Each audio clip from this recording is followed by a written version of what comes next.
This meeting is being recorded.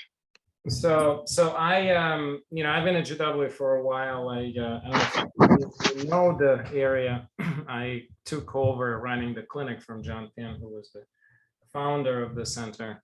And then, I've always been sort of interested in some academic component, and I also tend to like to give fair kind of, I grew up in socialistic society. It's still deep in my heart that you have to be sort of fair to population. So I do take Medicare, Medicaid in university, and then I have a pretty high-end practice at the same time where I don't take any single insurance. So I try to balance those two things and provide access to broad amount of patients, even though, of course, insurance-based practice is limited, obviously, for all kinds of reasons. And then I got into this whole field of cannabis kind of randomly. I think part of it was in 2010 when DC approved medical cannabis. I found myself, a lot of my patients interested in botanicals and integrative medicine were just asking a lot of questions. And at the same time, Andrew Weil, I don't know if you know who he is, so he asked me to join the as a founding board member of American Board of Integrative Medicine. So it's 10 years ago. And so there at the board, I met Donald Abrams, who's kind of one of the grandfathers of the whole field. He was the guy who did the first clinical trial in the US looking at cannabis for AIDS patients dying in California, primarily in the greater San Francisco area. So he did the first study looking at weight loss and nausea and vomiting. And so Donald kind of, through his channels and through his interest, pushed me to say, look, dude, you're doing geriatrics and palliative care. How can you do it without cannabis? I'm like, I don't know. I thought cannabis, you smoke pot once and your life is over because you're going to next kill people and do heroin, and because that's what we were taught in Russia. And so I kind of assumed that was true. And then, of course, none of this was taught in medical school. So anyway, so I had to learn a lot of things. And kind of through that, I realized there's a whole field that we now called endocannabinoid system and the whole field of a kind of a cannabis medicine, if you will. And it's still a relatively young field, but it's quite broad. It's most likely going to mature into its own field of medicine, and I think you will briefly understand why. I chose just to talk about pain today, mostly because, well, I mean, you guys dealing with that a lot. And also, I think if I were to structure this talk toward inflammation and all that, it would get too complicated and the evidence and the data would be a bit harder to come by. So I kind of kept it this way. As I got into this, one of my patients said, hey, I have a wonderful medical writer who needs a job. Do you have anything for her? And I said, I don't have anything for her, but like I see all these patients for cannabis and I need to write something and I need to create some kind of a protocol so I can give to my patients and say, just take this, especially those with insurance whom I can talk every week.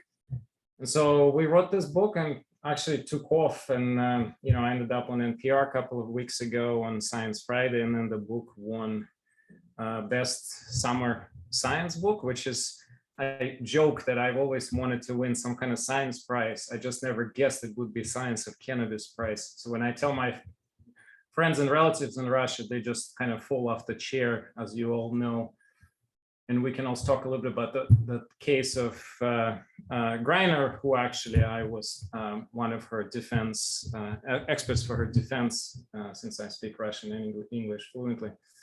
And so it's kind of fascinating that I ended up with this subject where if you'd asked me this 20 years ago, I'd laugh in your face saying cannabis, what? Anyway, so, all right, well, let's start a little bit with history.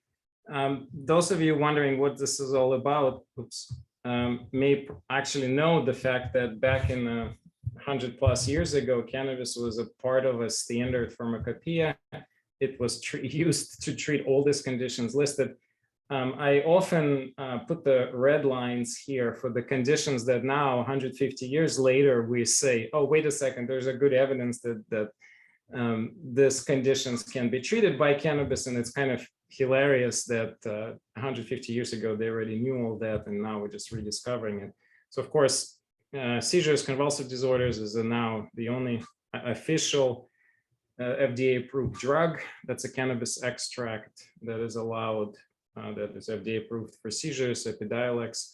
But treatment of pain, treatment of spasms, like in tetanus. Of course, treatment of different addictions, including opioid addiction, different pain syndromes, gout, etc. So in and out, there's a lot of data coming out on CBD as an adjunct for treatment of a variety of different psychiatric conditions, such as anxiety, schizophrenia, etc. So again, at least half of this list is now pretty reasonably evident, some more than others. There was actually a very large amount of cannabis-produced drugs back in the early 90s. And, this are not like some random companies. This is Eli Lilly, Wyatt, Sharp and Dome. So these were like the largest pharmaceutical companies that were selling their products everywhere. And this was just a standard part of medicine. This wasn't like some outskirts that you have to have some special medical card for. This was just, normal medicine. They used to mix the cannabis with all kinds of stuff, including opioids left and right. And it was presumably pretty safe back then.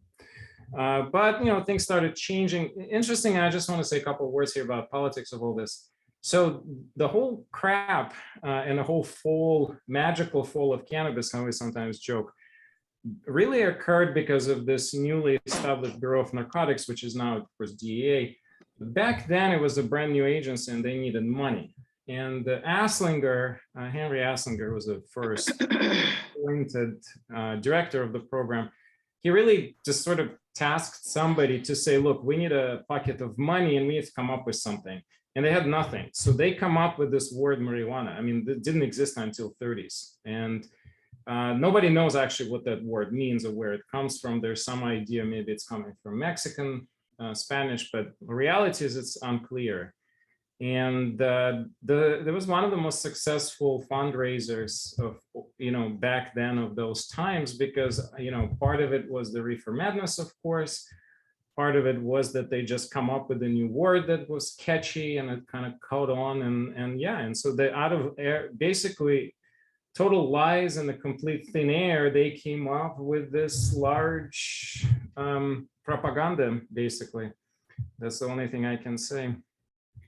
And the reality is the way the cannabis went out of the window wasn't actually medical cannabis went out of the window, was not just all by Aslinger. They basically created a tax. Now the tax was very small. It was only about $1 per ounce. So it's not that much money, but what they did is that they basically wrote the following. They wrote that physicians were not allowed to recommend medical cannabis and patients had to obtain it on their own without prescriptions, and violation of that would impose $2,000 fine on physicians. And that's what killed the cannabis. That all those physicians who were prescribing cannabis in one day stopped. And do you guys want to guess what was the only organization that loudly opposed it, to the point that they went to the Congress and had a special hearing to try to block this new tax and this new law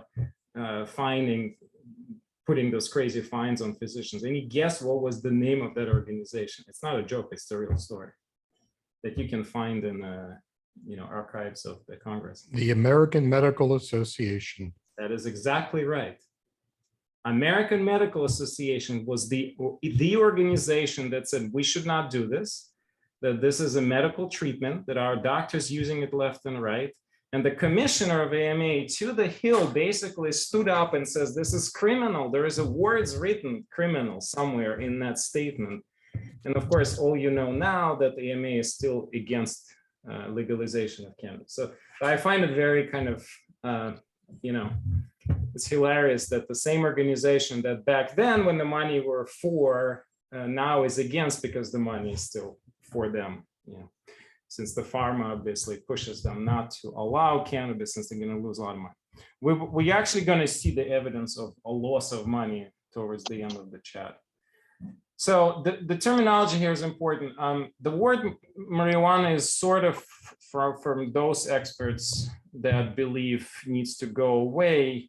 There's a lot of push for that. It's quite unfortunate, I think. We were probably going to have to stick with the term, mostly because of historic racial kind of segregatory prejudice that happened. Of course, most of the incarcerations for no real reason of use of cannabis occurred in minority populations, particularly in African Americans. So I think if we remove that term, we'll remove the whole history. So many of us, myself included, and I have a whole chapter in the book that Joan wrote that basically saying, look, we got to keep the term. We should remember this for what it is, even though we definitely going to be using more and more word cannabis, because marijuana has no botanical term or medical term. It doesn't mean anything. Cannabis is the actual term that describes the plant. So it comes from Greek. And interestingly, there's only one plant. It's just Cannabis sativa. There's nothing else. There's no indica. There's no rudialis. That's all kind of self-made, but it has no genetic or botanical meaning. It's just one plant. Moreover, there's no strains. There's varieties, and sometimes there's something called optivars. So the optivars is basically types of varieties particularly picked for a certain medical reason. But the variety would be the most accurate botanical term, and there is probably over 25,000 by now. This 19,000 is a little couple years outdated. We usually think that 2,000 to 3,000 new varieties are added every year.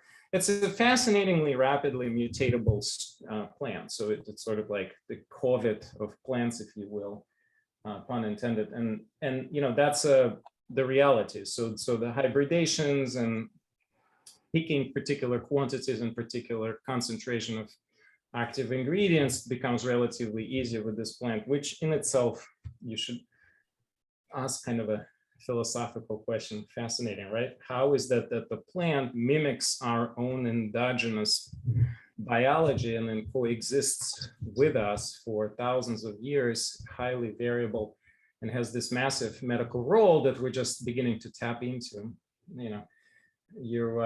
As I sometimes say, well, you either believe in greater or you don't, and I'll leave it that depending on your belief system. So anyway, the hemp, I do want to put this out. It's especially critical if you guys are interested in the whole Greiner truth, because everything is a lie. If you're interested, well, I'll tell you what the truth actually is there, because there is no legal case. It's all BS. But anyway, it all comes down to definition of what hemp is in US versus Russia. So in US, hemp is a less than 0.3% THC, which means that if you're buying a CBD product that is a hemp-based, it's supposed to have that less than 0.3% THC. It doesn't actually have to be grown for seed and fiber. They got rid of that, I think, in 2019, when there was this agricultural bill that sort of broadened the use of industrial CBD to medical use and cosmetic use, so topical.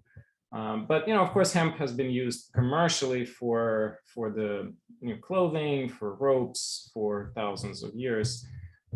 Probably longer than it's been used for medical use. The medical first documented use goes about 5,000 BC, so somewhere around 7,000 years ago. To China, it was first described in one of the earlier traditional Chinese medicine books, used for chronic pain and a bunch of other conditions. So let's go and talk a little bit about our own system. So our own system has what's thought to be now somewhere between half a dozen to a dozen of different endocannabinoid molecules. The two big ones you want to remember is, of course, anandamide. Many of you probably heard that term. And then something that's called 2-AG or 2-arachidonoyl glycerol. I always have a problem with this one. And so they sort of reminding us of THC, but they're actually quite different from THC. You'll see in a second actually how THC looks. What's interesting is that even though they look quite different, but they're both connect to the same receptors. I mean, all three. So the 2-AG, AAA, and then also the THC. THC is, of course, tetrahydrocannabinol from the cannabis plant. So it's sort of a key and lock mechanism.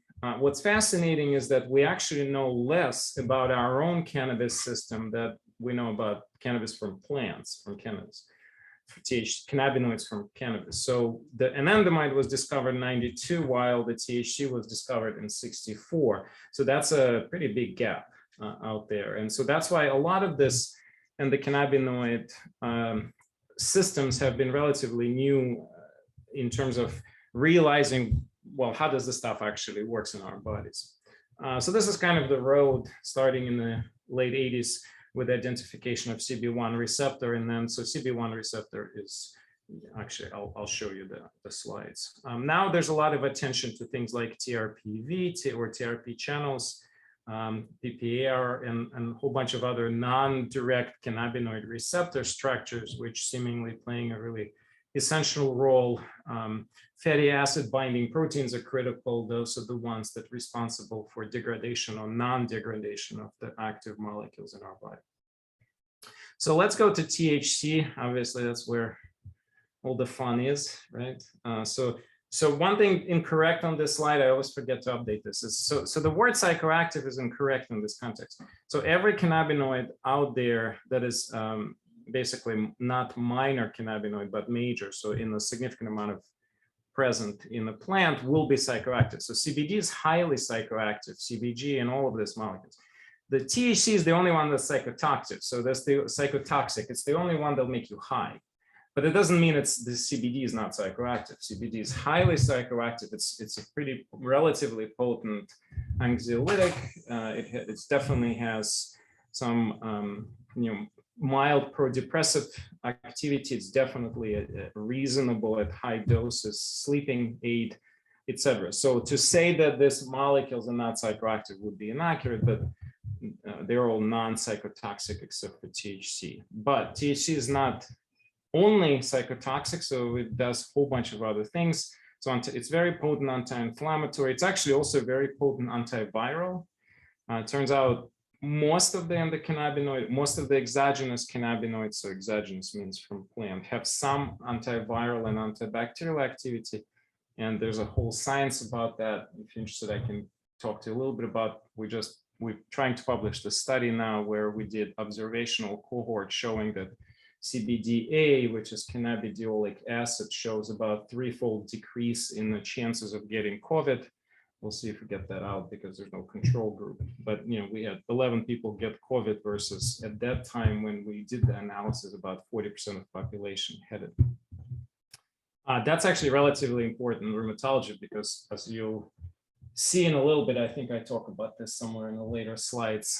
I use CBDA for pretty much all of my osteoarthritic patients as a first line, just because it's a lot safer than Tylenol and Motrin, and milligram per milligram is about 5 to 10 times more potent than Motrin. So 200 milligrams of CBDA will be way more potent than 800 milligrams of Motrin, and because there's no side effect except for the out-of-pocket expense, it actually works really well for arthritic conditions. And so I have a lot of patients on it as I'm a geriatrician.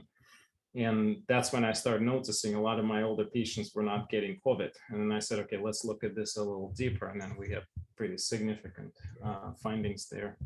And I'm pretty sure there's going to be a randomized trial upcoming coming from one of the CBDA companies. We'll see what that's going to show. All right. So interesting component about THC. When it's taken orally, when it goes through the liver, the metabolites of the THC are way more potent than THC itself. So when you hear a lot of your patients are going after gummies, lozenges, chocolates, etc., they're doing it for a reason. They're paying way less money per milligram because they're hyperactivating it by the liver, so cheap date, and it is actually very physiologically sound. And I think most of our experts in this field are using this, but if you don't know how to use it, you actually can make people higher and not control their symptoms well. We'll talk about the J curve of efficacy when we talk about clinical use. So cannabidiol is CBD, of course, you all know or heard about this. So again, incorrect to call it non-psychoactive. This is slightly outdated slides. I should probably keep remembering to update this.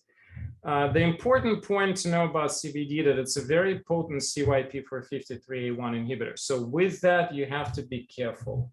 While we have not been seeing a lot of clinical interactions with CBD and complex patients on multiple medications, some of us believe it's just a matter of time before we will start seeing something. The current history is most potent in, of course, use with Epidiolex. apparently in kids, we're not really seeing much of any interactions between seizure meds and Epidiolex, which is very encouraging, but I think most of us working with adults are still very cautious and concerned about this potential interaction. Paradoxically, CBD doesn't attach directly to the receptors. We don't actually know exactly what it does with the receptors, but there's no direct affinity. But it somehow mitigates side effects of THC while improving THC therapeutic activity. So what you will see, or if you end up getting my book, you will see that most of the time for almost all conditions, I always recommend putting some CBD in the mix, because there is a potentiating of the benefit of THC without added increase in chances of toxicity from THC, because toxicity from THC is universal. Every patient will get it depending on how much they take. So if they take enough, eventually they'll get toxicity. So they just have to figure out how to get in just enough dose so they don't get the toxic effects while they start getting therapeutic effects before they get toxic effects. The CB1 and 2 receptors, and then interesting kind of points here. There are a few. First of all, the CB1 you can always think of as a central nervous system, except for one area. Anybody wants to try to guess where CB1 in central nervous system is not present almost at all? With actually Pons of the medulla, brainstem. Exactly. So brainstem. So there is no CB1 receptors in brainstem, and guess what? That's why we don't even know what the lethal dose of cannabis is. Sometime in the 60s, there was a fascinating experiment. Basically, at some point, NIDA said, "Look, we got to figure out the sort of what is the death dose of cannabis, because, like, you know, it's sort of important to know, right?" So they couldn't figure out how to do the experiment. So what they did is, this is when we didn't have tinctures and topicals; there was all smokables, right?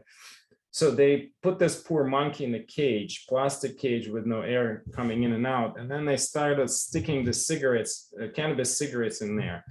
After 800 cigarettes, poor thing died, and they were so happy. They were, "Oh, we killed the monkey with cannabis." Turned out they didn't. It was just, you know, not lack of air and carbon monoxide poisoning. So they killed the monkey, but they still couldn't figure out what the, you know, dose actually is to kill someone. We don't think it's practical to administer that much THC before you can kill someone. So basically, it's an unknown territory still.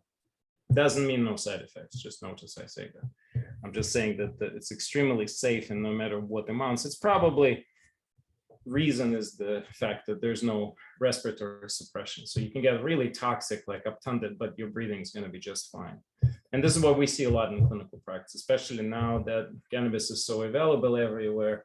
There's a lot more animals and kids who get it accidentally because stupid parents left the chocolate bar out, and, you know, kids out there to get the chocolate.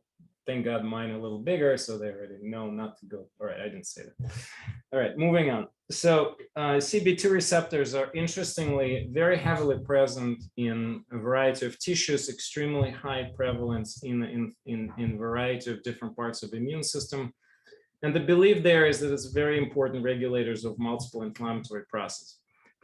So this is, I think, where the large future of research lies. We seeing multiple different companies pursuing these areas. In this presentation, I don't really talk a lot about things like acidic forms, CBG, but you will see that increasingly in upcoming years, because those newer, or rather, should I say, minor cannabinoids seem to be quite essential in regulating a variety of inflammatory pathways. And of course, there's a massive interest in cannabis as an anti-cancer drug. This is not the talk, but I will tell you just one funny, well, not funny, but just one critical aspect. The only crazy cures I've ever seen in cancer, and I see, you know, periodically, maybe once or twice every couple of months, they're all cannabis based. So brain tumors, you know, metastatic cancer, suddenly patient has no cancers. So I've published few of those cases that are so crazy that we had to publish them. You know, whether it's a cannabis alone that works, or cannabis in some kind of a exchange with something else, who knows? Donald Abrams always jokes, look, he's an oncologist. So I've been an oncologist for 30 years or whatnot. And if all the patients who smoke cannabis were, showing us anti-cancer properties, most of my patients will still be alive, since that's all I recommend to them. But that joke aside, back in the day, smoking cannabis for cancer treatment is stupid, because you're never going to get the dose into the right place at the right amount. Plus, the whole thing is, it's pretty clear it's not about THC. So the cannabis for cancer is about a lot more complex interplays. It's definitely going to be a multiple cannabinoids working simultaneously. THC alone is pretty much 10 years ago, it made sense, not anymore, just because we moved on way past that. Those of you interested how cannabis works, THC works for pain. So the CB1 receptors really, in essence, blocks neuroexcitation on a neuronal level. It's a bit more complicated than, of course, but all of the cannabinoids work in that same way. So the dronabinol, which is a synthetic, or marinol, and nabilone. So they're all work in that same way. And it's an actual direct effect. People always ask me, well, we do know that THC changes perception of the pain, but does that actually decrease the pain? And it does. And this is the partially diagram why, so if you decrease neuroexcitation and you drop glutamate and other molecules, your pain will go down partially to that, but there's also other pathway, which you'll see on the next slide. And that has more to do with the stress-induced analgesia. So this is why we think that the cannabis is way more effective for chronic pain and not for the acute. So in the acute pain, this pathway is shown here are not really engaged as much, but in chronic, basically in this chronic link between the stress and the pain, or trauma and the pain, that's where the cannabis shines. So in essence, when you hear that veterans are using it for PTSD and all kinds of pain-related conditions related to PTSD, well, they actually figured the science here way before us. And that's why, if you kind of think about this, that a lot of the vets would say, look, there is nothing better for PTSD than my pot, and thanks for your best intentions, but goodbye, you have nothing to offer me. So that is actually very true. And this is the clear diagram that explains why that is the case, because you're actually through this combination of HPA, stress response, and inhibition of spinal pathways, you have a pretty well established phenomenon how 2-AG works. This is where 2-AG shines. So it's not an anandamide, it's really 2-AG. That's why it's valuable to know that molecule. And yes, it in essence still to some degree key and lock mechanism, but it's a different molecule. So if you just knew anandamide, add the 2-AG to your vocabulary. We're going to know more about it, and it's going to be talked about more and more. This is also how cannabis does work in depression. The belief is that it's still, most of the depressed patients do end up with this dysregulated stress response and this kind of a trauma-like states, even if they never had the trauma, by the way. Some of this belief, especially those of you who've been following news, that the whole idea of serotonin and depression turns out to be complete nonsense, and all the trials of antidepressants are not based on them changing anything with serotonin. They're really more of anti-inflammatory, and serotonergic theory of depression is dead completely. This has been kind of announced a couple of weeks ago with a definitive study showing there's zero link between changes in serotonin in the brain and depression. So no matter what happens to serotonin, you're not going to get depressed because of that. So that's been established clearly. And yeah, this is actually something that's been around for a long time, but I'm pretty sure that we'll end up discovering that the depression fits in the same paradigm. And that's why there's a rapid uptick in interest of different exogenous cannabinoid treatments for depression. A little bit more about the TRP family. So the TRPV1, TRPA. So these are really important receptors in the periphery that cannabinoids impact, particularly also 2-AG. And this is why, in part, the peripheral neuropathy is where the cannabis shines the most. So some of the visceral pains, especially from direct cancer invasion, for example, may not respond very well to the cannabinoids, versus if you do have patients take topical or inhaled form or any form of THC, you're gonna expect a pretty good response to neuropathic pain, and this is a partial physiologic explanation why. I'm gonna skip this. All right, so straight to this critical piece of clinical data. This is 2017 NAS report in the cannabis world. This is like last century, it's way outdated.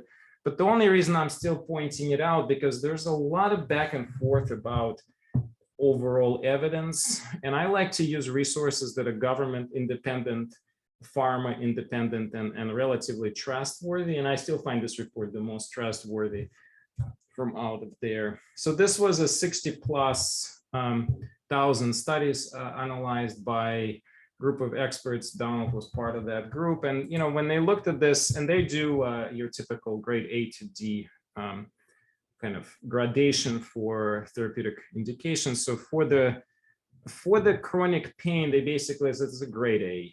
And by the way, you all know, right? So there's not a single drug for chronic pain that is grade A. The things like, say, Tylenol or NSAIDs for osteoarthritis probably be grade B.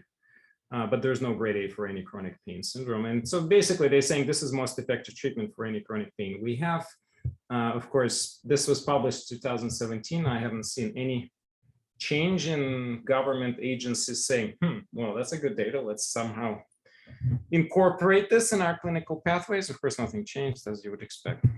What really changed since 2017 is not the pain. There's nothing there new. But the benefits for sleep definitely moved from moderate evidence to strong evidence. And then some of the things like the seizures, of course, also moved to, well, FDA approved now, that's straightforward.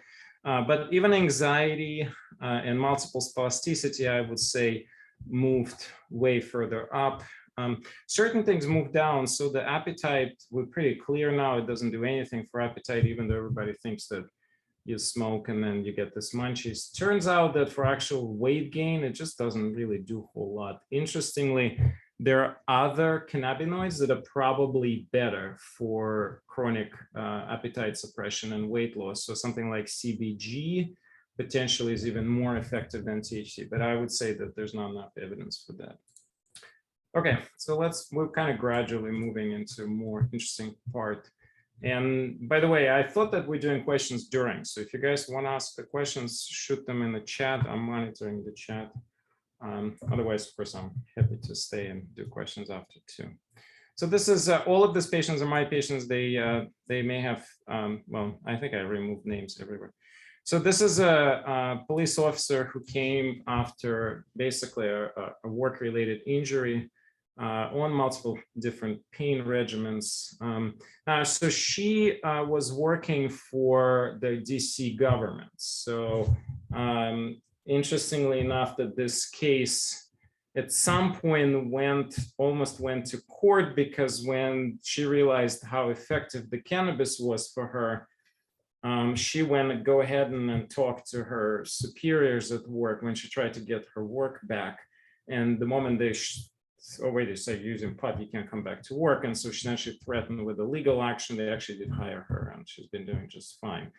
But if she were to work for, say, federal agency like DEA, for example, then of course they wouldn't allow her, because on the federal level, she can't work no matter what physicians say. There's prohibition.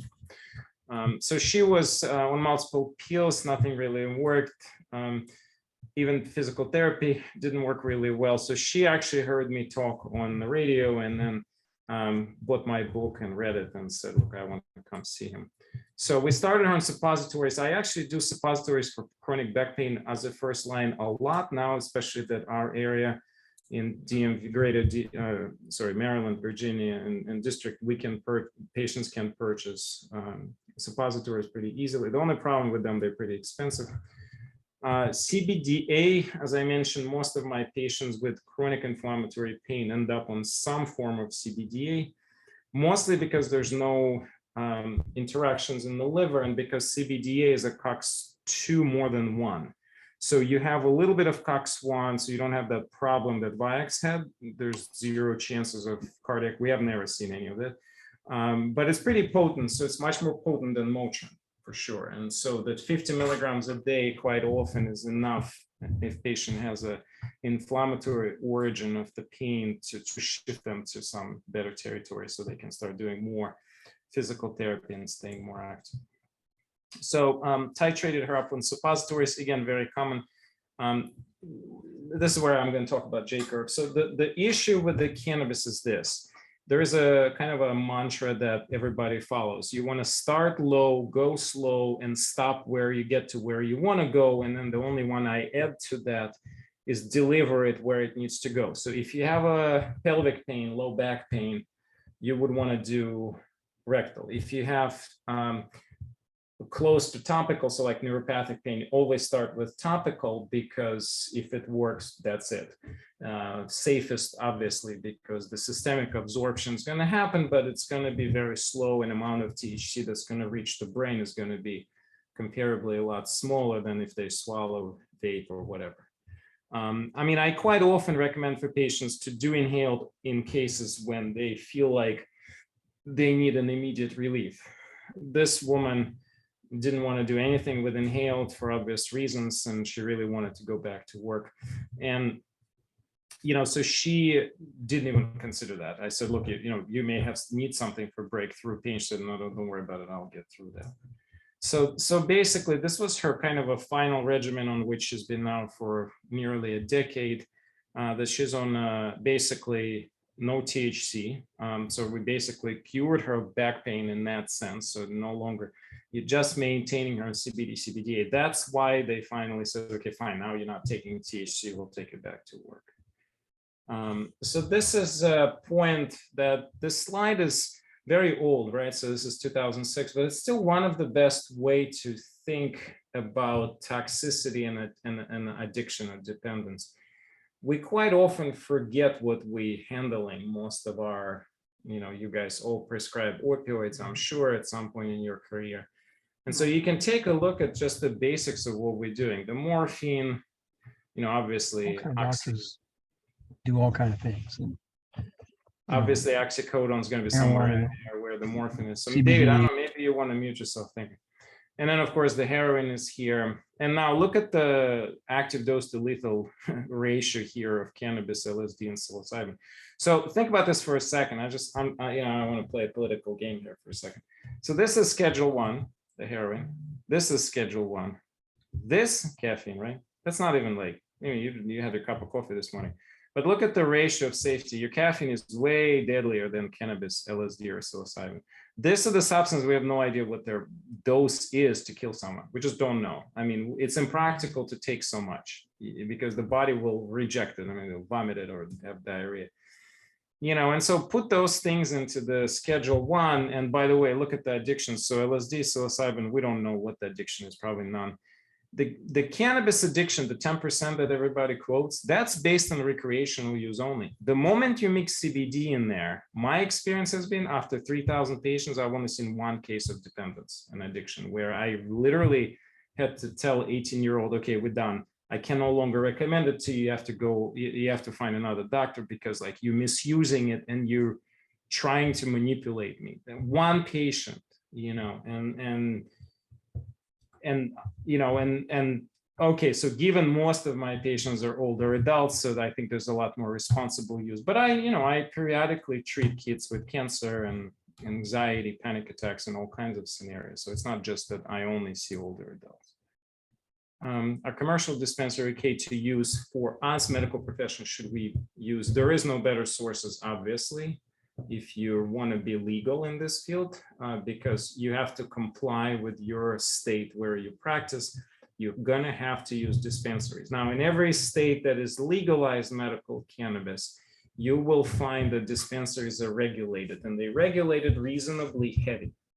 Now, there's still a problem, but the problems are not a quality of products or the labeling. Those are pretty standard. The problem is batch variability.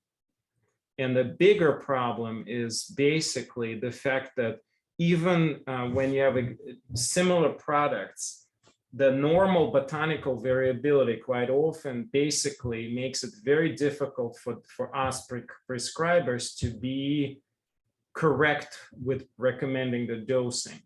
And that's why this whole field of canna coaches is bloomed to global proportions, so that there are multiple large companies now. Basically, you have a card and then you go straight to the coach because they're actually way better than us. And that's an important point. Yes, I have, when I talk about cancer, we basically mean RSO for most part. Now, the only reason we mean RSO is because it's a concentration issue. If you need to get 200, 300, 400 milligrams of cannabinoids, specifically THC, in someone per day, in addition to a whole spectrum other materials, if you use any other concentrations, the volume is going to basically be too expensive and too impractical, especially if you're using, which I use suppositories about half of all the patients.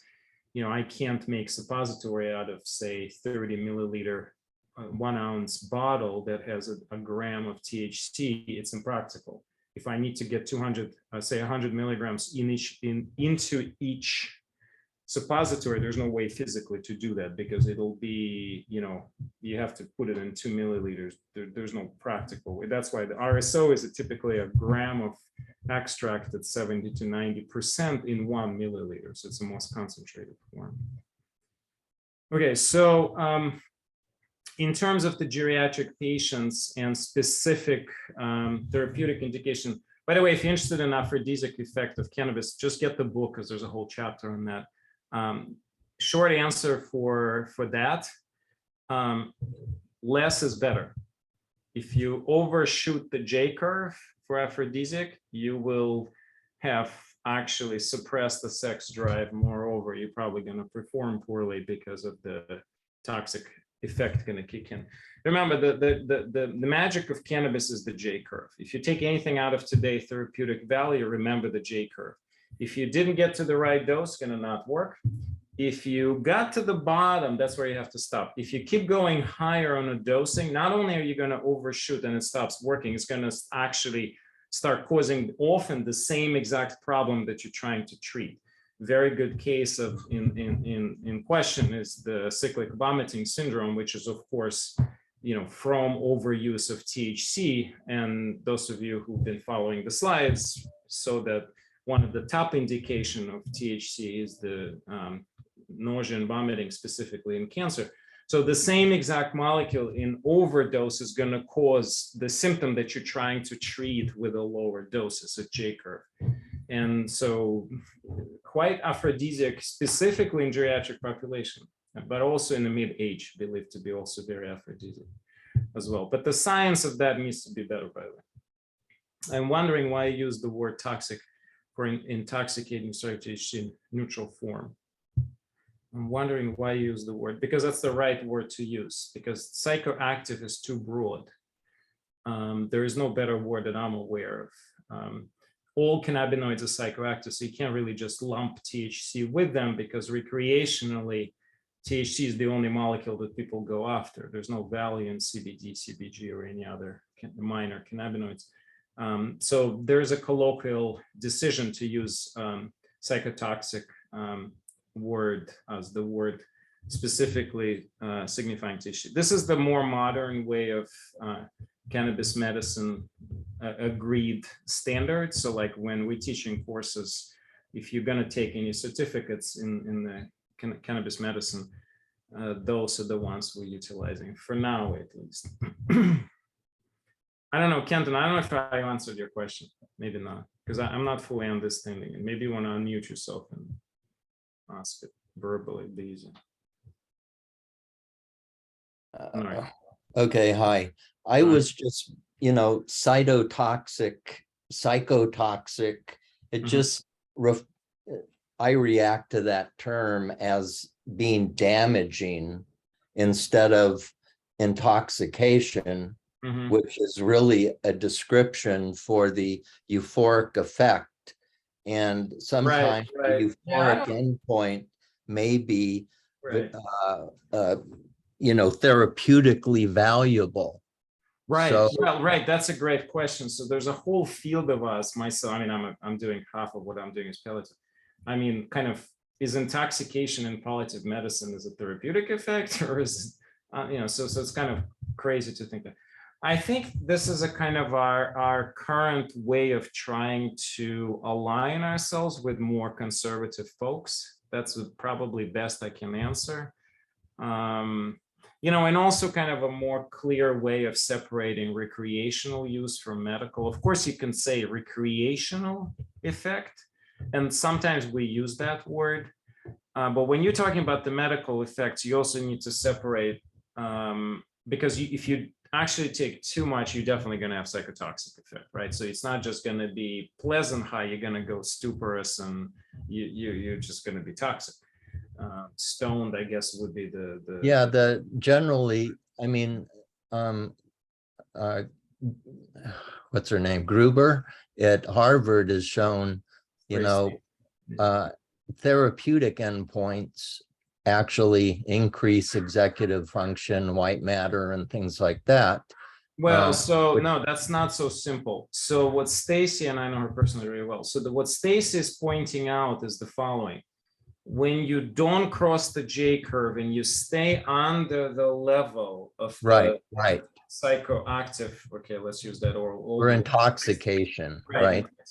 I mean, we can still use word psychoactive here, right? I think it's still, the word is still used widely.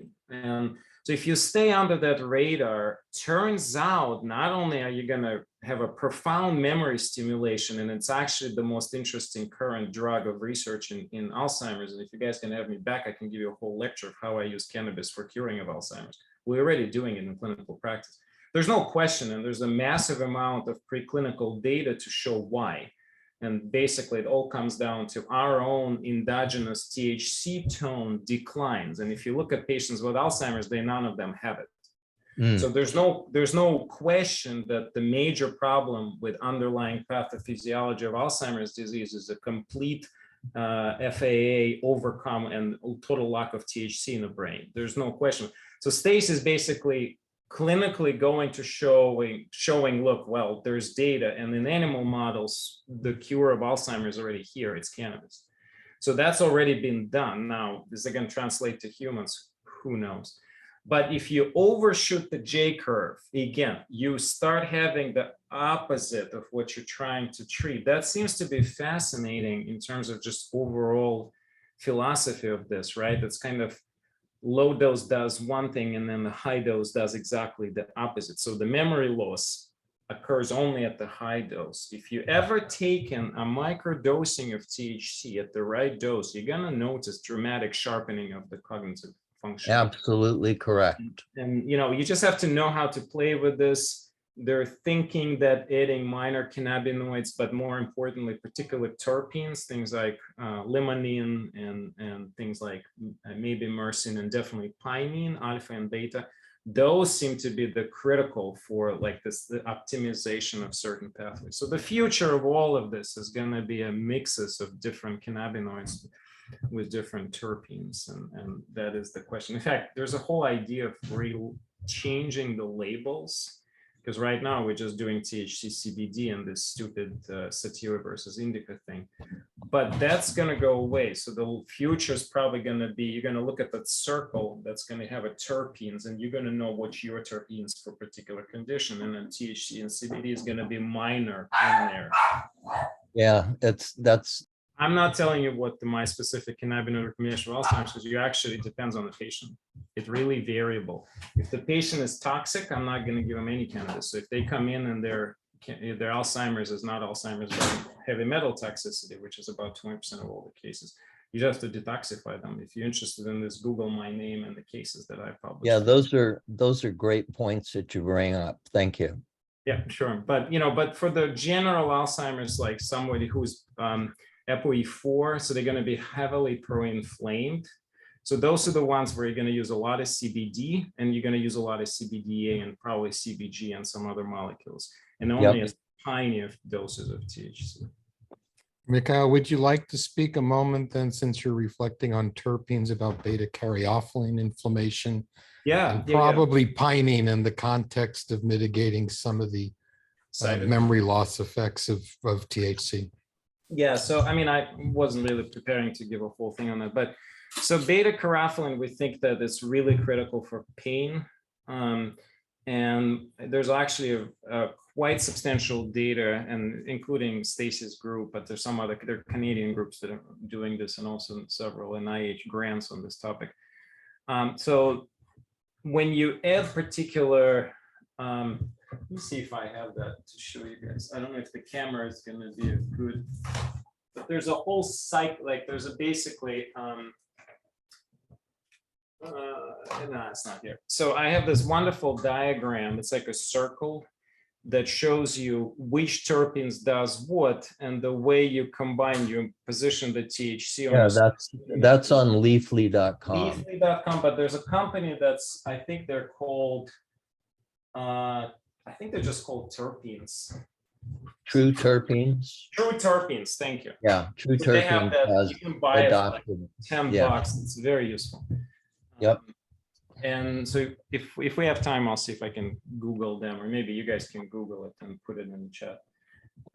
So that's a very useful. And so often what you want to do is there are increased number of brands where, like, for example, the one I like is Miriam's Hemp.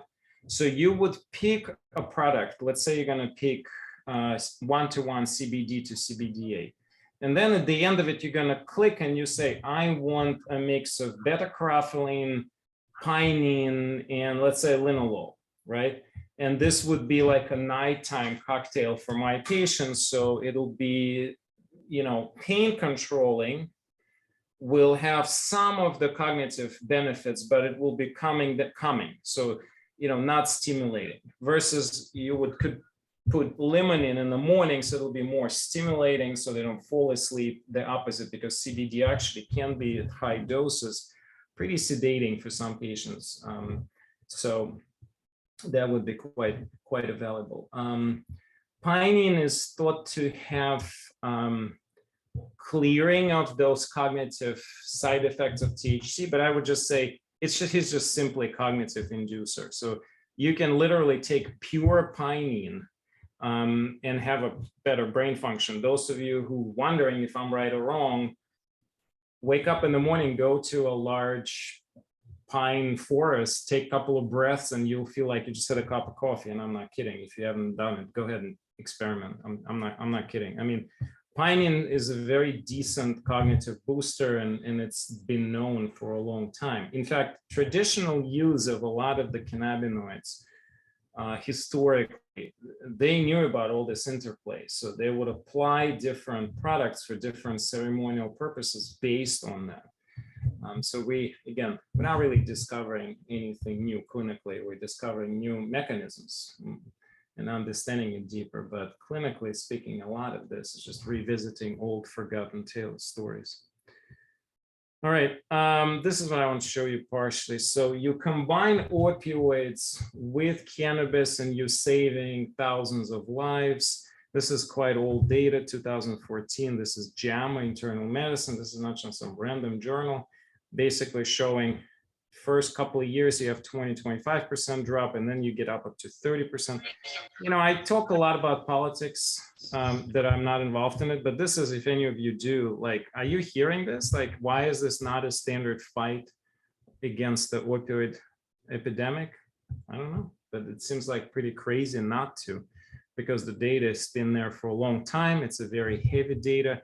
And this is actually how it happens. So you take Part D Medicare, and in the states that have approved dispensaries per state, per day, millions of decreased prescriptions per day filled. Remember, I told you that the pharma is scared of this field and they're trying to grab onto this train as much as they can. That's why, because they're losing, you know, if you think of the 3 million doses a day of oxycodone, you can do the math very quickly here. It's a massive amount of losses for pharma.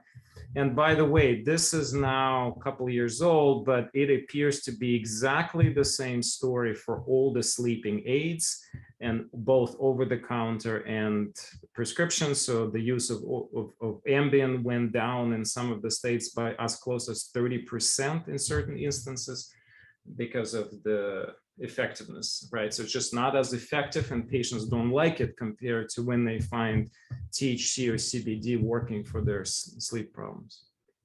And this is specific to Part D, but there you see this data for pretty much everything. I mean, here's the data on Medicaid about the same, you know, and it's across all the opioids. So you guys quite clear, you know a lot more here. So I don't know how much I need to talk about things like this of different routes of administration. I tend to use all of them depending on really what the patient's needs are. With the inhaled, use the least, but actually a lot of patients, your patients will still prefer inhaled. Part of it is history. If they're older adults growing up during the 60s and 70s, they probably have an inhaled experience that was positive. So they still remember that, and their body does, more important. So good for neuropathic pain, like, yes, the best. So for neuropathic pain, I no longer use any medications or any recommendations first. My first line is always cannabis. My first line is always topical cannabinoids immediately. I say 50-50 that you're going to basically control all their symptoms completely. The post-herpetic neuralgia is one of the top indications. You can easily mix it with, often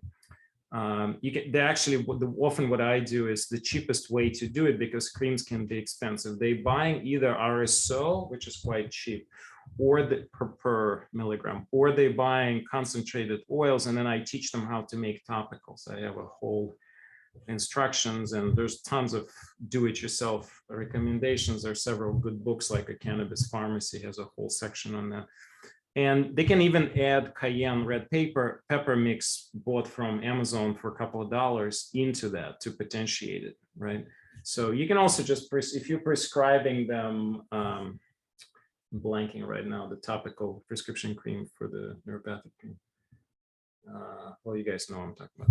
So you can combine it with that. So sometimes I would tell them to put that first, and then they'll put cannabis cream on. But even oral smoking or any intake will work. The reason the topical is first is mostly just side effects. No, it's not a gabapentin. I'm talking about the topical cream. I hate gabapentin passionately. It's one of the worst drugs in geriatric population. 100% side effects, no matter what the dose is. It's just a lot of people are oblivious that they're having side effects, very mild side effects. You titrate dose up, and next thing you know, they're all have the cognitive impairments or whatnot. And then I have to fight with a neurologist to get them off of this crap. And, you know, not even talking about the fact that 90% of gabapentin is off-label use because the studies are negative. So, all right, this is usually what patients end up seeing in dispensaries. So of course, the flower, you're all familiar, but then there's all these tinctures, all these topicals, and of course, cartridges. So the cartridge, you guys interested in hearing the Brittany Griner's real story? Do you care about that? You want me to say a couple of words about what actually happened there? Go for it. So she had a CBD cartridge.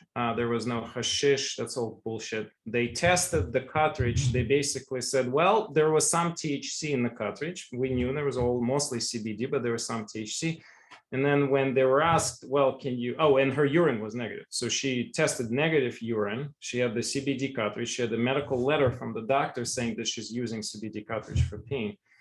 And when the defense said, look, Dr. Kogan said, you guys need to show us the actual percent of THC. You know what they did? They said, no, we're not going to show it. We're refusing. There was enough. That's all you need to know. So they refused to disclose the amount of THC in the cartridge. What that basically means, it was probably 0.2% or 0.25, whatever the typical CBD, medical CBD grade in the US, which will fall under 0.3%. But in Russia, that percent set at 0.1. I mean, she wouldn't know details like this, right? Nobody would. I mean, I wouldn't know that in Russia, they decide that the hemp is less than 0.1%, where we have it 0.3. So they basically told the judge, look, we're not disclosing it, but it's more than 0.1%. Well, of course, it's going to be more than 0.1% because most of our CBD creams are going to have up to 0.3, CBD products up to 0.3%, right? Because that's what legally allowed in US, and her cartridge was purchased legally in US in a standard dispensary. So there is no case. It's all political bullshit. And they gave her the same amount of sentence for that as if she were to be a drug dealer.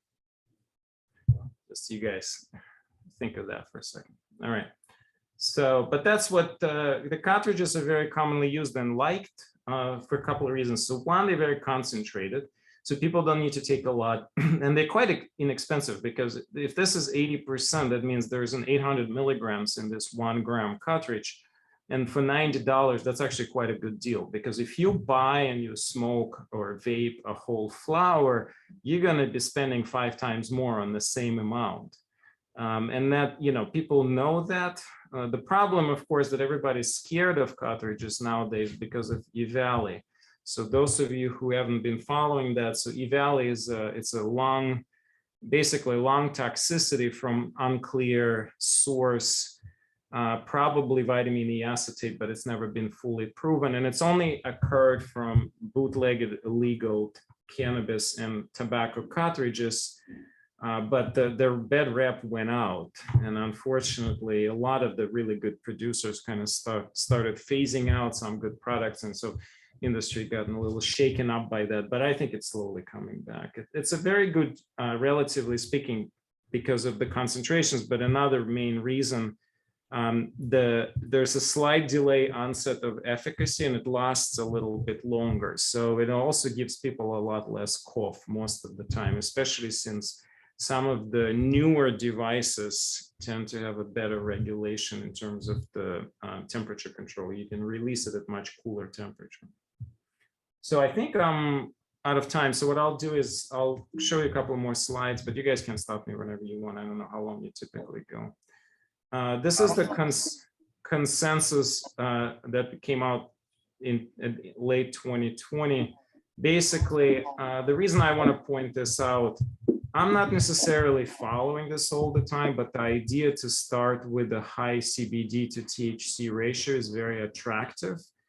I typically start with 1:1, but part of it is because often my patients are a lot sicker than I think an average family medicine or primary care doc would see. So I think this consensus makes a lot of sense. So up titrate CBD first, see if that does something, and then start adding some THC, again, in an up titration like matter. So that probably makes a lot of sense. So if you're interested, the references there, was published in, where is it published? No, hold on, let me go back here. Forgot where it's published.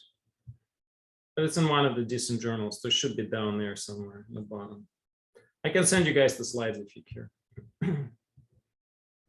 All right, and I think, this is the actual my practical approach.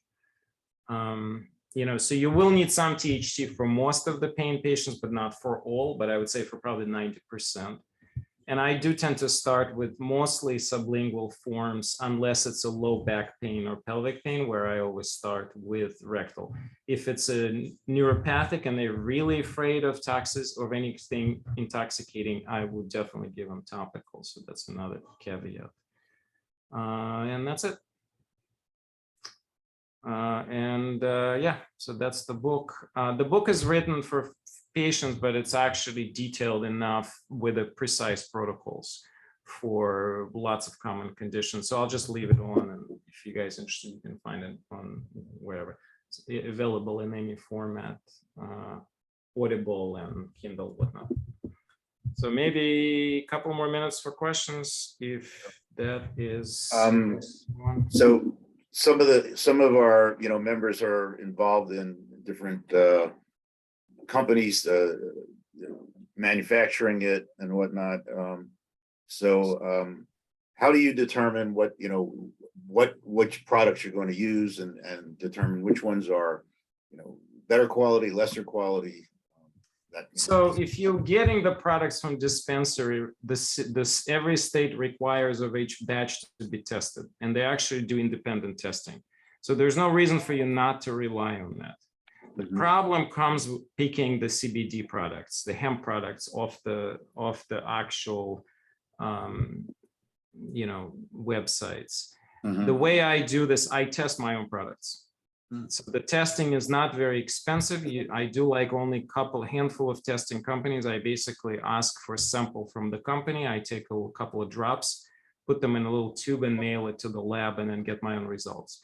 Now, of course, you're not going to do that because it requires not just resources, but knowing what to use. It's complicated. I like only a handful of brands. I do not use any big brands because they're mostly, not that they're poor quality like CBD Plus, they're just very expensive and complete and don't have the products I like. They often don't have enough concentrated products. They often don't have enough minor cannabinoids or terpenes.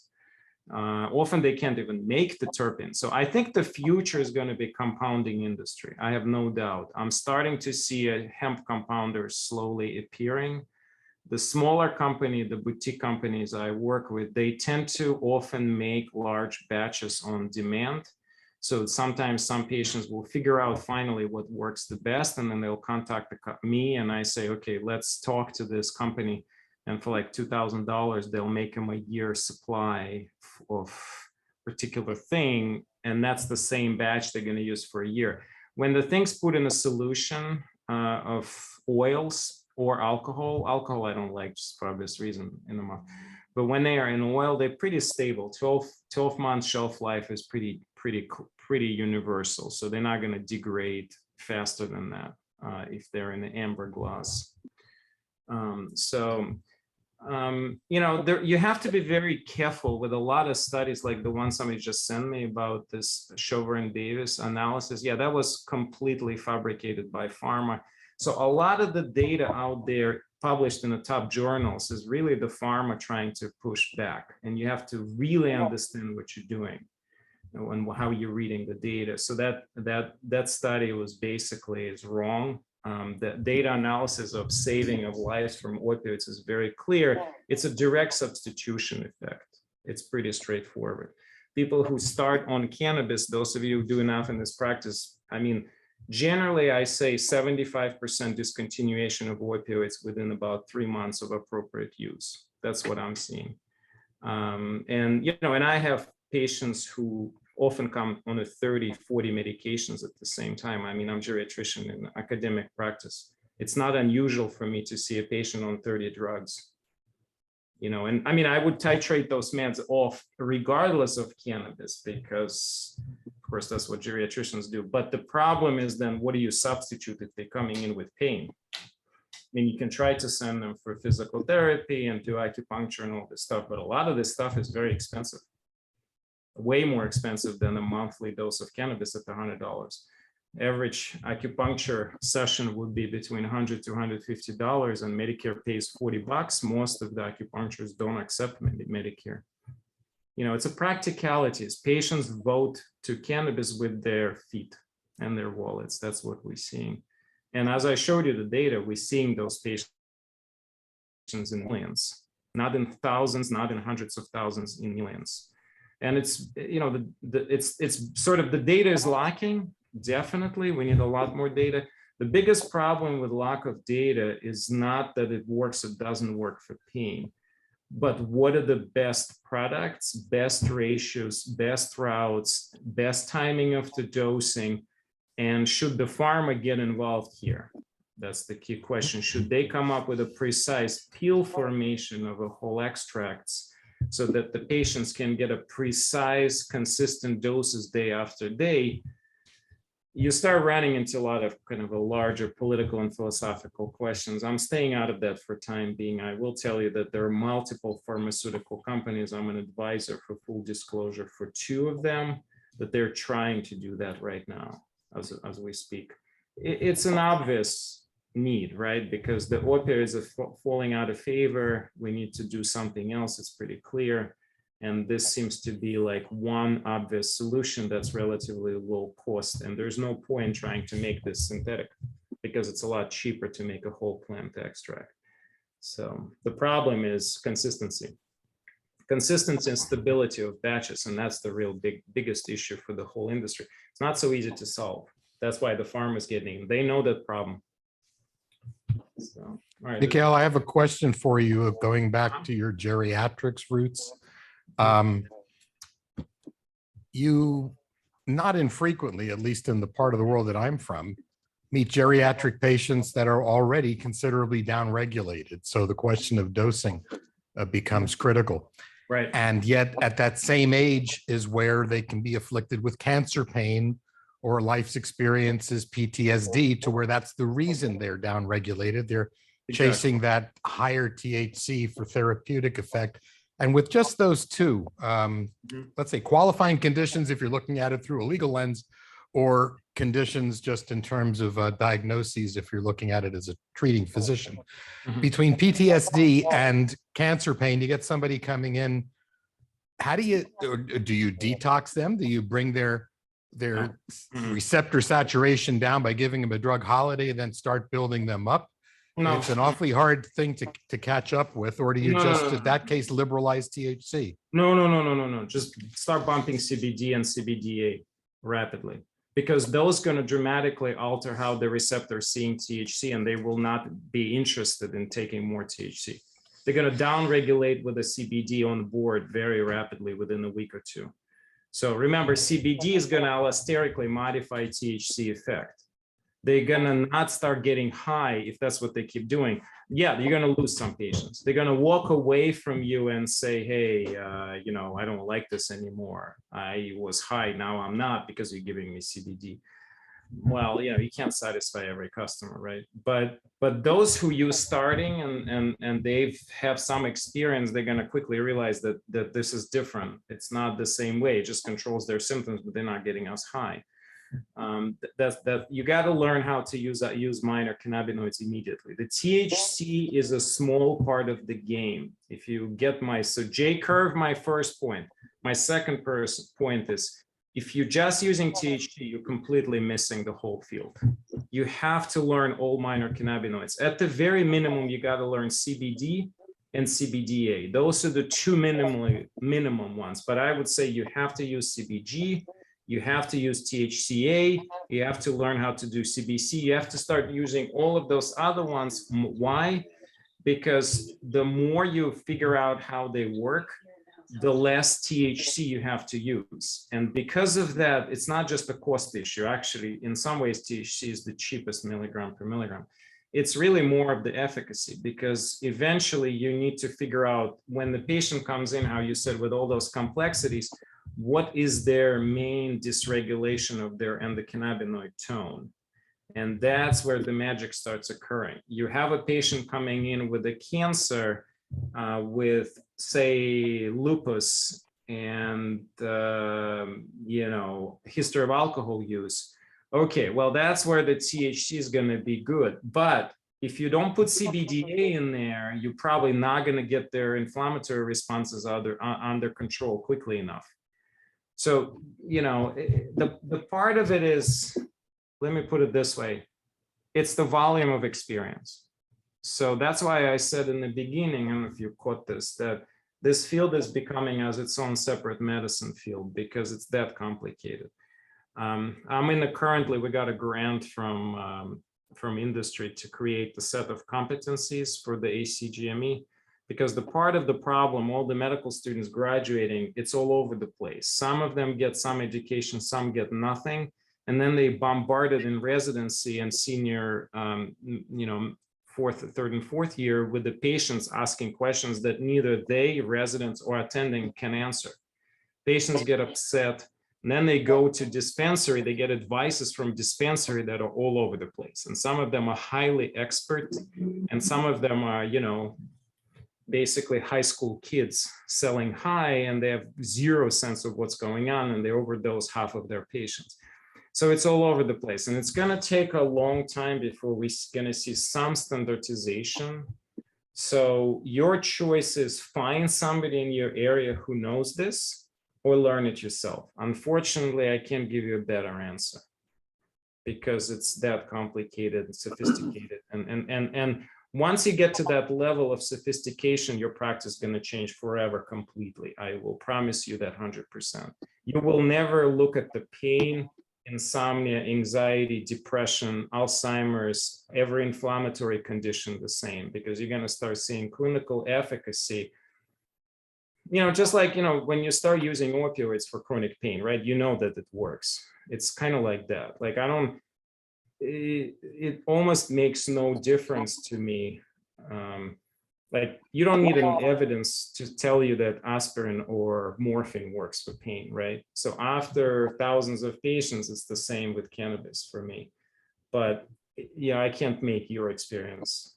I can give you my experience. You have to get yours. So. Okay. A question about, you used the word toxic for intoxication. Did you go over that one already?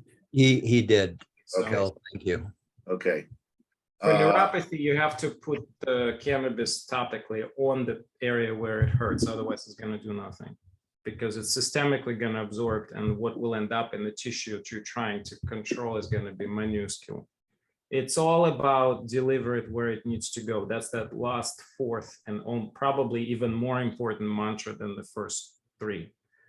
Start low, go slow, stop where you got there, and deliver it where it needs to go. So the 4. Okay. Any specific cannabinoid recommendations for Alzheimer's disease or dementias? Yeah, I'm trying to avoid the answer because, again, as I said, it really heavily depends on the particularities of given patients. Those of you who are interested in this whole new approach, it's the RECODE program, it's Dale Bredesen's work. I actually, I was part of the initial publications in the Journal of Alzheimer's Disease about that. Now, like, he has a randomized trial cooking, and they're open but IRB controlled, IRB approved study just came out. They're 84% cure rate. So this is the future for sure. Bottom line is Alzheimer's is not what we've been told. It has nothing to do with plaques and tangles. It's the endpoint of a multitude of complex metabolic diseases. Some of them are toxicity, some of them lack of hormones, some of them are nutritional problems, and massive endocannabinoid dysregulation. So they're getting 80% response rate without doing anything cannabis, but they are, you know, because when you're doing exercise, when you're doing certain lifestyle modifications, there's a dramatic uptick in the cannabinoid tone. It's a matter of, we just have no idea how specifically trigger it, but we do know that actually that whole thing about long distance runners high have nothing to do with opioids. You know that, right? It's all in the cannabinoid system. That was published, I think, 2 years ago. It was a fascinating study. If you haven't seen this, go back and try to find it. It was an original study that thought of endorphins being euphoric. Turned out to be partially pharma fabricated, but partially just original incorrect analysis. We didn't back then in the 90s, and the cannabinoid system was not discovered. And this is just now we're beginning to realize that we were off killed on a number of pathways. Turned out that most of the pain regulatory pathways are cannabis initiated, and opioids are only secondary to that. And the primary regulatory system, centrally acting, speaking, and peripherally, actually, it's cannabinoid. All right, I'm gonna take my younger kid to play tennis at 9:30 at night. Okay. That's what All right. Post-herpetic neuralgia, can we have you then, or are you signing off? No, I'm still here for Okay, one, couple 2 minutes, okay. Topical needed to apply for post-herpetic neuralgia, that's seemed to be what you implied. Yeah, you want to put it, I think I mentioned that, you want to put it exactly where the pain is. And, you know, it's only works in about 30 to 50% of cases. I don't understand that. I would expect much higher response rate, but it's not in play. So a lot of patients, you try that, and if it doesn't work, then you start sublingual or whatever else you want to try. Okay, ongoing social use with high THC levels appears to have definitive negative effects on brain function, mood. Do you think that it's a problem the medical community needs to be aware of? I agree. I think we have to, like, you know, we have to, I mean, this is up to us. We have to understand the pluses and minuses here. And I mean, I'm seeing a lot of problems in the states where medical and especially recreational is approved, and all the teenagers are starting to use medical grade, thinking that, oh, it's medical, so it's fine for me, right? Right. And then you hear all kinds of story. I mean, I'm at the age where my kids are teenagers, their friends are teenagers, my friends, their kids are teenagers, and like once every couple of months I get a frantic call. What do I do here? You know, and so I have to deal with it. Yeah, and that's a huge problem, and it's going to get bigger problem, right? After we deschedule it, it's going to be all over the place. We have to figure out, and we have to stand up, and we have to say, look, probably no young brain until say 25 should see any THC because it's stupid. It doesn't make any sense to apply it unless they're trying to get high, which, well, but that's the point.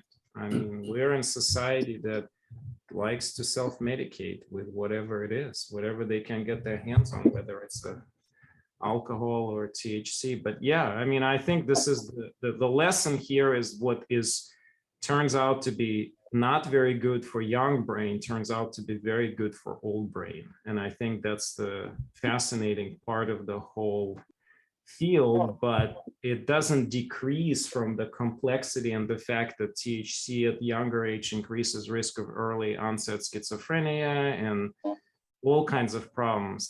Definitely negative impact on the general brain development. And, questions, can the CBD offset all of that? Maybe. I think there's some data that yes, but I would say that a lot more work is needed. One more quick question. With CBD being created out of citrus fruits and not just hemp, there's a company out there that's starting to supposedly say they can create it out of citrus. That way for the federal workers and people who supposedly can't have THC. Have you heard of that? Never. Do you know the name of the company? This is why I love this field. There's always stuff. I give lectures, and if I have enough time to engage an audience, I always learn something. Never heard of that, ever. Okay, let me get a hold of Do you know their name? Not, I can't remember it off the top of my head. I'll text my friend and get it to you. We have your contact. So Great. I'd be fascinated. I presume that it should be present in other plants because THC in a tiny trace is present in other plants. So I would presume that it's possible, but I've just never heard of this being done commercially. Fascinating. Well, here's a But question for you then. But the Mikhail. terpenes can be obtained from all kinds of plants, by the way. In fact, the linalool is easier to obtain from lavender. Yeah. I was just going to say, since speaking of plant oddities, and you've asked us some questions, do you know what plant actually has a lot of anandamide? Oz? Truffles. Truffles. Truffles have anandamide. Yeah, I Makes knew you that. wonder what those pig brains are going after, doesn't I it? bet. Oh, 100%. Oh, there's no question that a lot of animals are going for these plants naturally because they know the value. And I'm not even talking about psilocybin. That's a whole lecture in itself, right? I mean, we're co-evolved with all these plants. And I think we're just in the beginning of revolution of understanding that, wait a second, we can't ignore them. And the pharma is not the solution. There's a lot more answers than, they want us to believe. So. Well, Okay, from a it's, part of the world where you come from, actually, not exactly, but in Bavaria, going back hundreds of years, pillows were stuffed with hops. And hops have their primary terpene of myrcene, Yep. and it was used as a sleep aid. Still, Yep. you can still find it there. Yep. That's why you have a couple of glasses of beer versus wine, and you're gonna probably be more sleepy than from wine. I mean, that's Okay, it's called Diol, Diol, P-U-R-E, L P-U-R-E, P what? P P-U-R-E, Diol Pure. dial pure. All right, I'll Google them now. Fascinating. I'll try to put it in the chat real quick.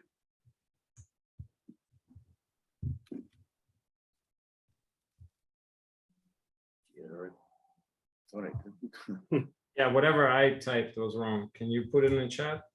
You betcha. Oh, there we go. Dial pure. All right, homework. we knew we'd give you something to do, right? Yeah. Oh, by the way, if you guys fascinated by this, on Friday, some of my coaches and I are going to be doing the CBG presentation for an hour. So I will put the link if you won't care.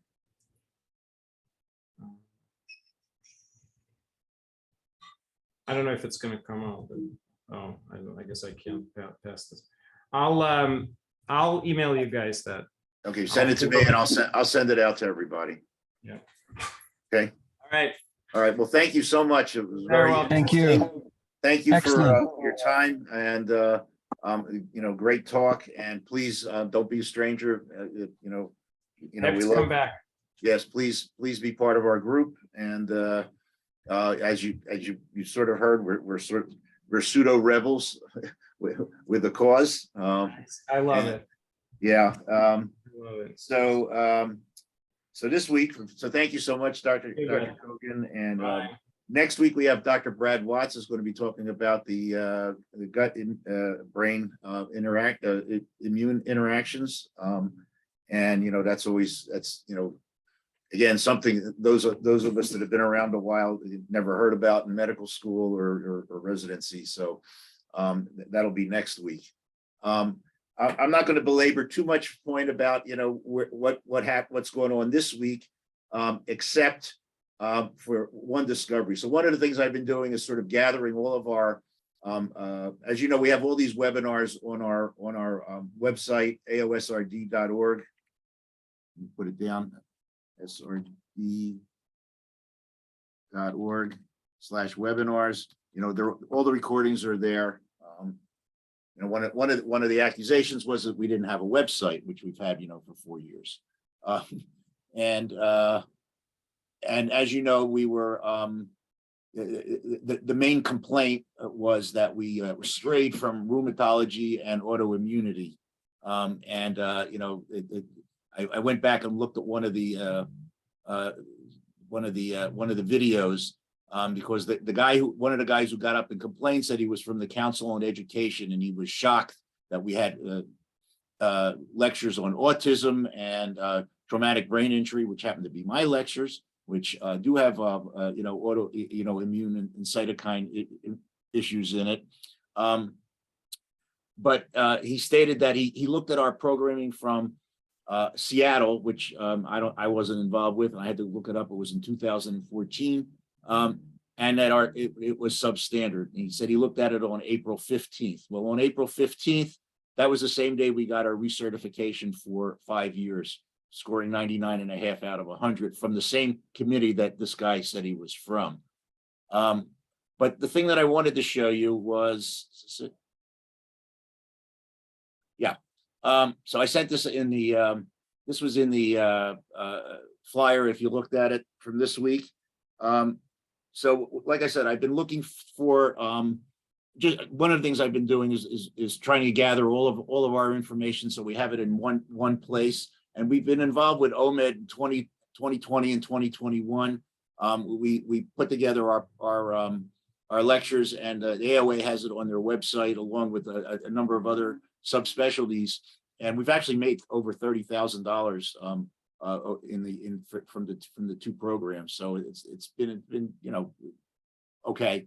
But I just happened to click on one of the other subspecialties, neurology and psychiatry, and you can see it here. This is their the main lecture from the 2020 OMED program, management of asthma and COPD.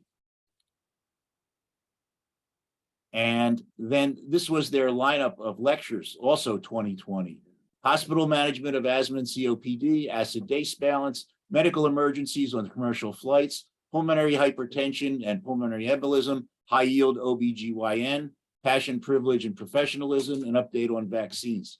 That's their lineup. That's what they presented for neurology and psychiatry. And so, I mean, you know, do I have to spell it out?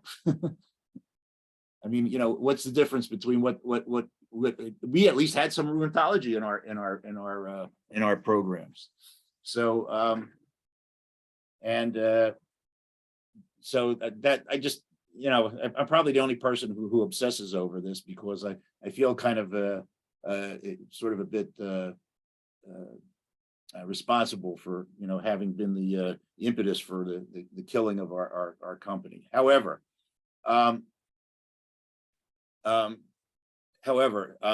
we're still waiting. The IRS has 90 days to give us the, I don't think there'll be a problem. We're still waiting for the final word for our 501c3 designation by them.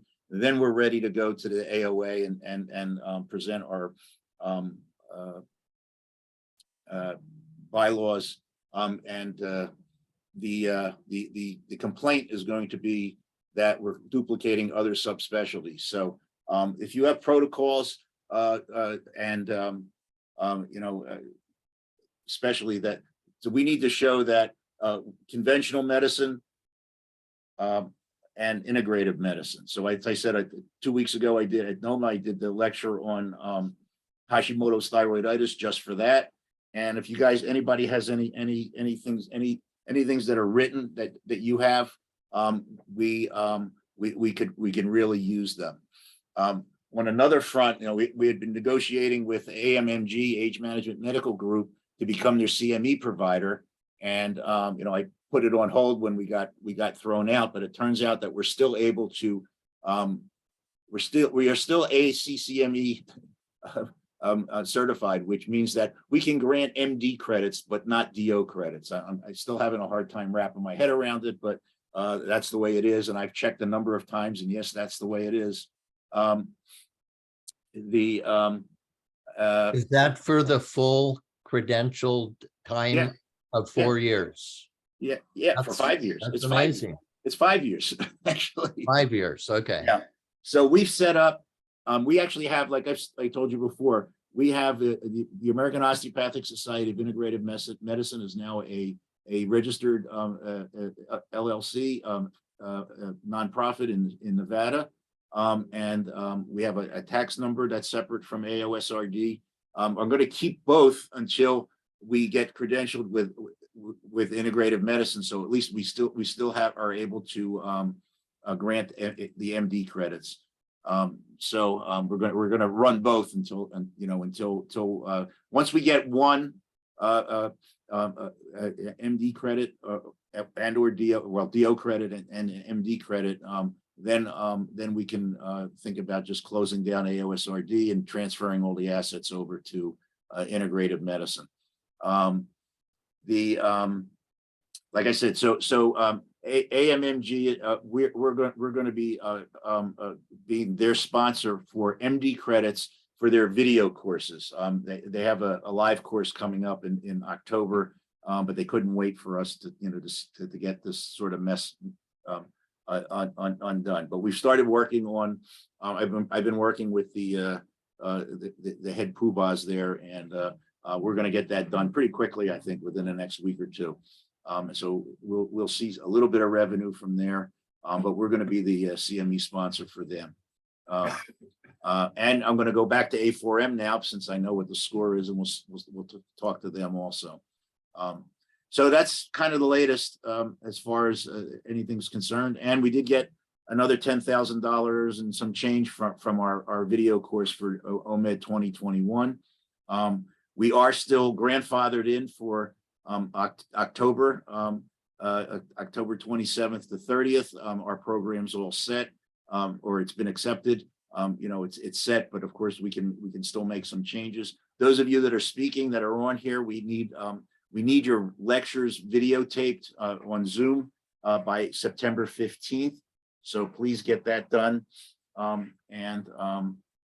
don't know what else. John, you got anything for me? You're there, John? You're not there. Okay.